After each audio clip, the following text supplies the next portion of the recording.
Bonjour pour ce mercredi qui verra donc le chiffre de l'inflation dont je vous parle depuis le début de la semaine qui sera publié à 14h30 aujourd'hui. Chiffre extrêmement important qui pourrait être le catalyseur pour les prochaines heures au moins pour l'évolution du billet vert, même si de plus en plus de signaux indique qu'une respiration, une correction pourrait arriver.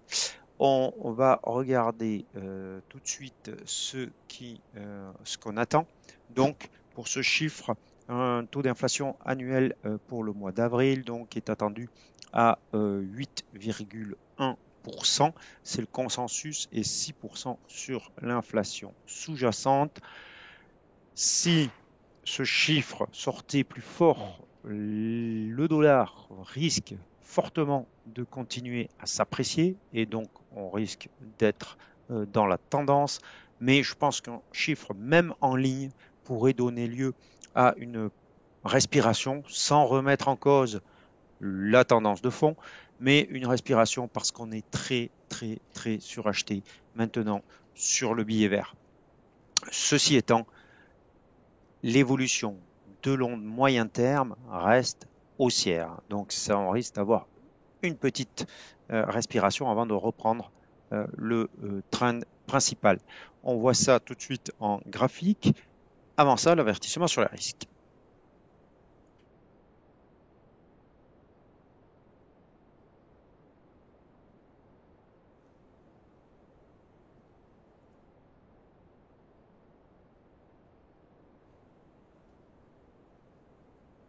Voilà donc vous voyez pourquoi je vous dis qu'une respiration est maintenant de plus en plus probable, même s'il faut toujours garder en tête que la tendance principale est haussière sur le dollar.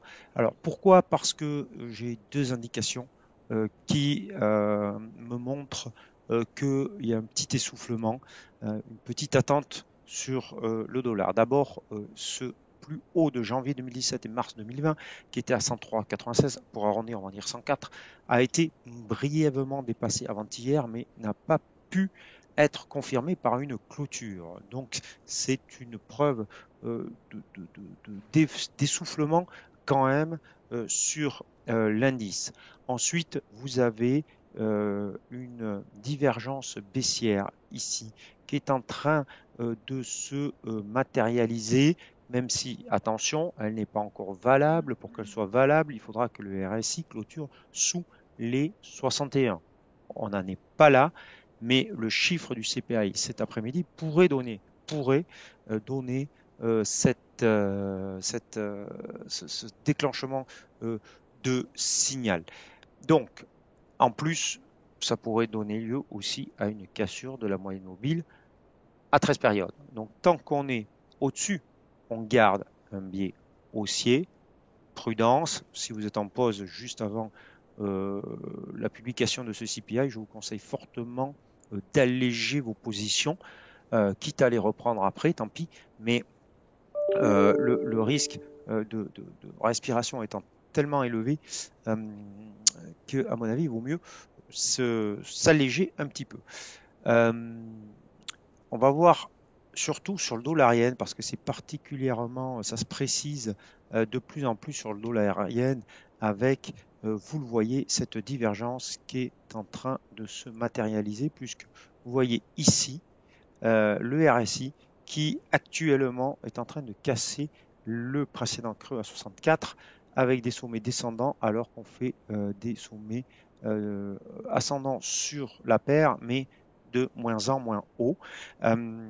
Simplement, je ne peux pas dire que la divergence baissière est déclenchée parce que on n'a pas clôturé la séance et le CPI peut tout changer. Mais regardez bien, si on clôture sous ce 64, on valide, comme c'est le cas actuellement, on valide une divergence baissière sur le RSI et en plus le dollar yen serait en passe de casser cette moyenne mobile à 13 périodes exponentielle qui a parfaitement soutenu les cours ces derniers temps. Donc on aurait deux signaux qui nous montrerait qu'une correction se met en place. Pour l'instant, on ne les a pas, mais on y est tout proche.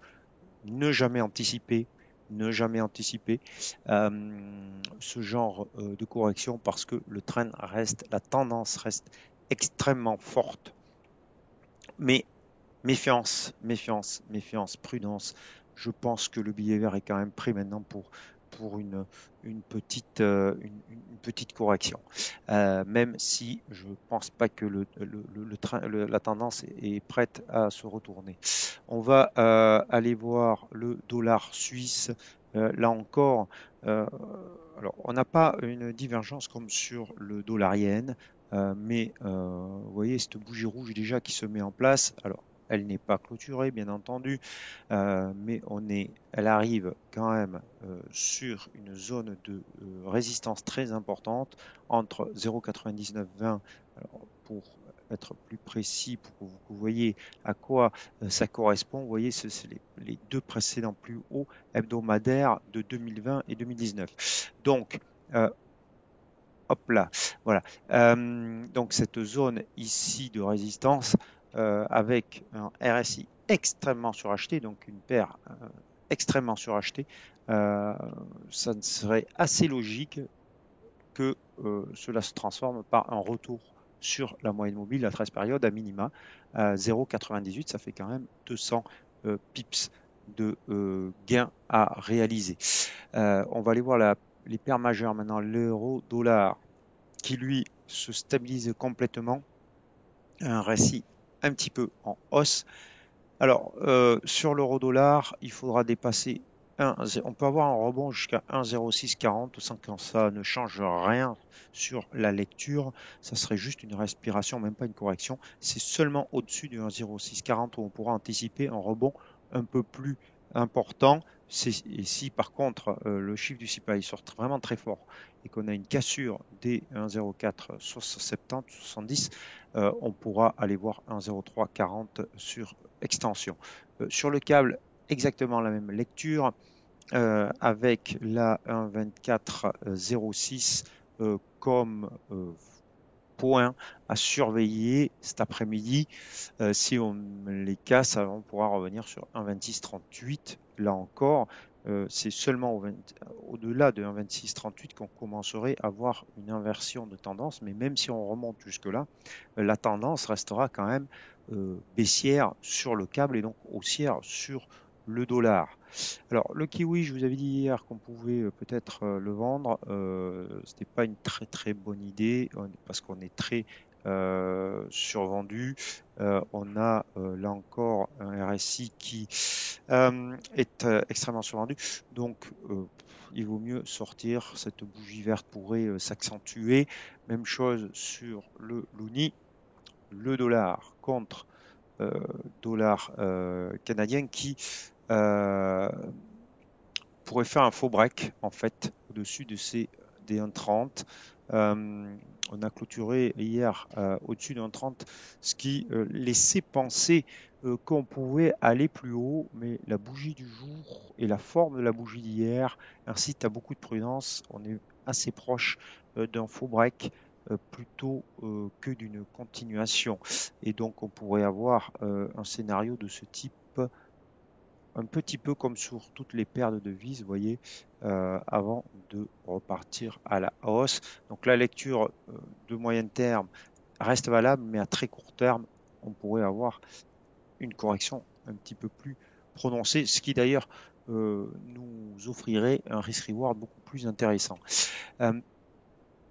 On a ça aussi sur l'OSI. Alors hier, sur l'OSI, je vous ai mis en garde. Je vous ai dit attention, cette bougie n'est pas très convaincante et ne confirme pas vraiment cette cassure des 0,70. Aujourd'hui, vous voyez qu'on le réintègre. Donc là encore, on pourrait avoir l'inverse de ce que je vous dis sur la paire précédente, à savoir un scénario de ce type avec un rebond, ce qui offrirait encore une fois, ou même un peu plus haut, hein, mais ça c'est trop tôt pour le dire. Déjà, il faut que ce rebond se matérialise, mais on pourrait avoir un risk-reward beaucoup plus intéressant du coup. Écoutez, je crois. Alors, on va aller voir juste les paires aériennes parce que j'en parle un peu moins ces derniers temps. C'était un petit peu la locomotive.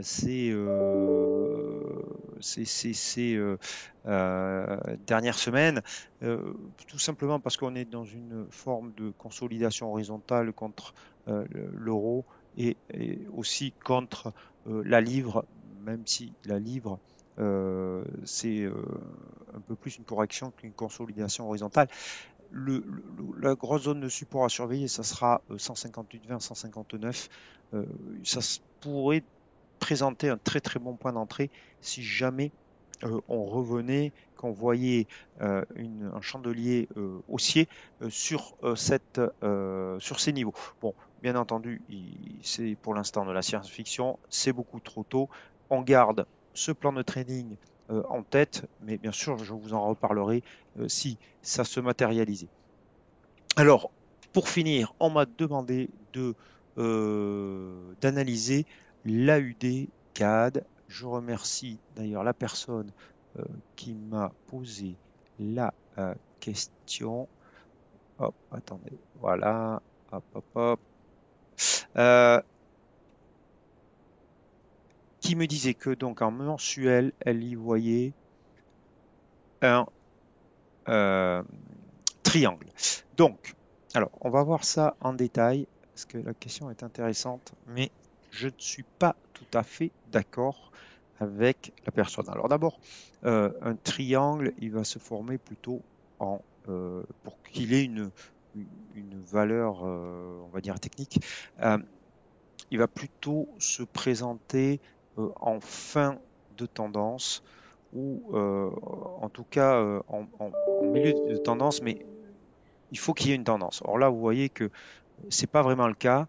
Et j'ai dessiné ce triangle par rapport à ce que m'a dit la personne, mais autant je suis convaincu de la borne haute ici, qui effectivement est une belle résistance oblique baissière en résistance. Donc ça, je suis tout à fait d'accord. Il y a bien ça, parce qu'il y a plusieurs points de contact. Autant le bas, je suppose qu'elle le trace comme ça, avec ces deux points bas de ces mèches basses mensuelles. Alors là, je suis vraiment beaucoup moins convaincu euh, de cette borne basse. Pour moi, il n'y a pas vraiment de triangle. Un, parce qu'il n'est pas vraiment dans une tendance. Et deux, parce que il n'y a pas assez de points de contact ici pour moi par rapport à la borne haute. Par contre, effectivement, ce qui est intéressant sur la UDCAD, c'est cette résistance, cette oblique baissière qui donc nous fait plutôt penser à une tendance baissière de moyen terme. Si on regarde en hebdomadaire, hop, ici, vous voyez que là, on a une tendance, on redescend. Ici, on tape à plusieurs reprises cette oblique et on repart à la baisse. Alors, si, puisque la question était en mensuel, donc si la question est en mensuel, je suppose que la personne a plutôt une vision de long terme. Mais si on vient à casser ce niveau à 1,89, pardon, à 0,89 10, ça pourrait donner lieu à une accélération baissière vers les plus bas, ici à 0,8070. Donc le niveau, à mon avis, à surveiller ici, c'est 0,8910. Et vous voyez, on pourrait avoir, si c'était le cas, hop, ce premier objectif qui serait le report du dernier sommet avec ce dernier creux et qui donnerait 0,83 dans un premier temps, qui d'ailleurs correspond au plus bas des corps ici, et ensuite sur l'extension 0,8070. Ce n'est pas le cas pour le moment, on est au-dessus, mais c'est vrai que on est plutôt dans une tendance légèrement baissière sur le quotidien.